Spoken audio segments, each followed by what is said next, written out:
Caleb Williams.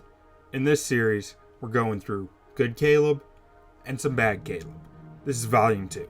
The goal here is to talk through a good play and a bad play with similar concepts from single games of 2023.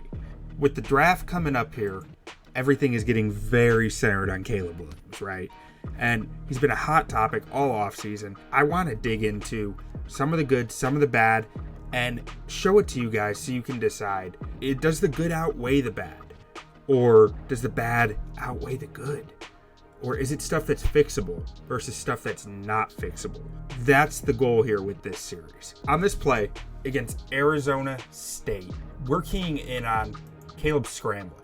But first, let's take a look at what the actual play is here. Starting from the bottom, we got double slants down at the bottom, and then past the blockers, we got a slot fade there, a slot hook, and then an outside hook. So very simple route concept here. Really, you're trying to get it to the slot fade. I would think getting one-on-one downfield. It's a man-beating concept, which fits what Arizona State does here.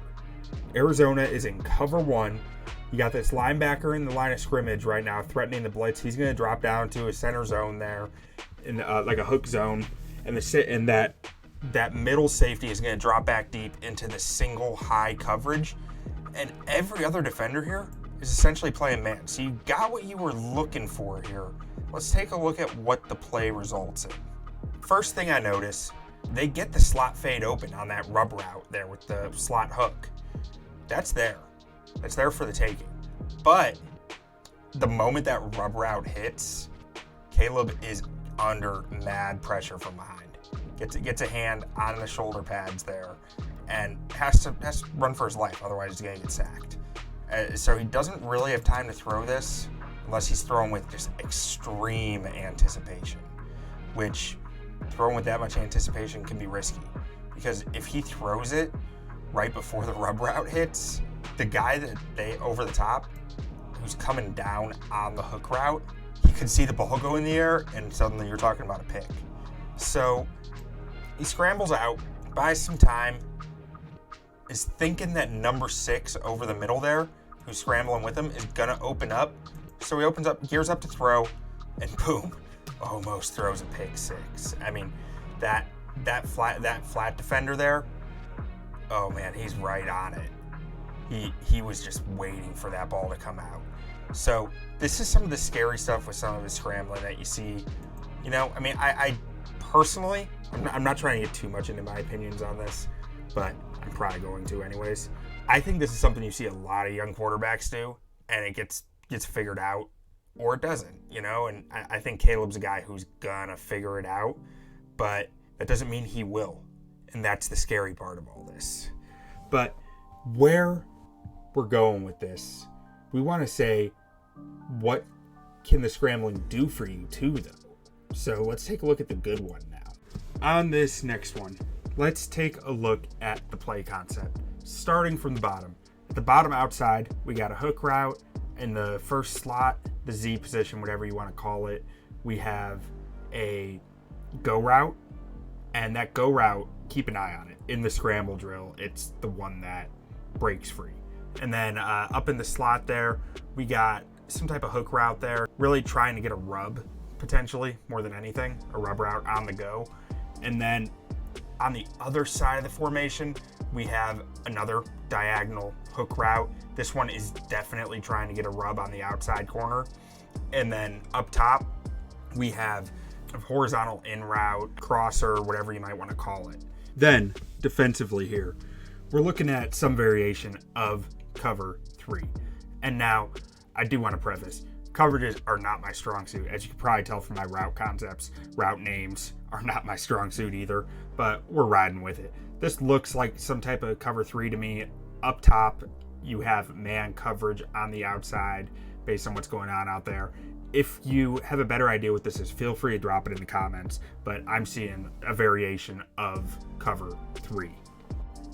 All right, after the snap, we see Caleb look to his left, looking for what I believe is the go route, then look up at the safety and say, nope, okay, that's not there. Starts to work back towards the crosser, but feels the pressure on his right and starts to scramble left. Then this is where Caleb pulls the magician stuff out.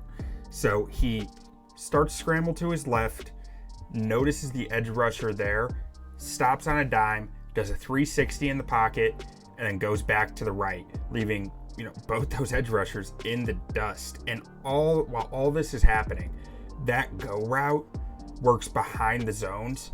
By this time, the middle deep safety that Caleb had looked at earlier worked down towards the crosser, leaving a big cushion for number 2 to open up in the end zone there, and no one covers him. Caleb notices it while going out towards the right of the pocket and just delivers a ball to him. Catchable ball right on the sideline, about as close to the sideline as you can get. Maybe the ball placement could have been a little bit better considering how wide open he is, but Caleb is on the run here, so not the easiest throw, but placement could have been a little better.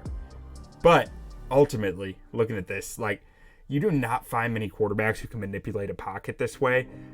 I don't think he's going to be able to get away with these 360 spins in the pocket in the NFL, but if he does, great, that would be fun.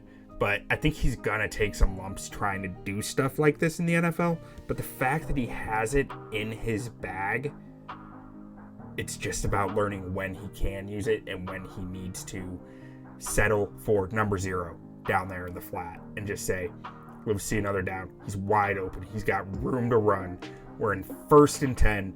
I got number 0 right there. He might be able to get to the end zone. If not, he's definitely picking up the first down. When Caleb first works to his left here, see right there, boom, he sees 0, but doesn't pull the trigger on it, says, no, I got this tutty. It's incredible. It's amazing to watch. It's a lot of fun, but it's risky, and it's something that he will need to learn to settle a bit more in the NFL. But that magic, that's why he's looked at the way he is. This ability to manipulate the pocket, manipulate defenders, and get these openings on scramble drills. It's really incredible. I'm probably already being too opinionated with what I'm giving you here, but ultimately, I want you guys to watch this. Let me know what you think. Let me know in the comments what you're seeing, what I'm missing, because I'm probably missing something in here.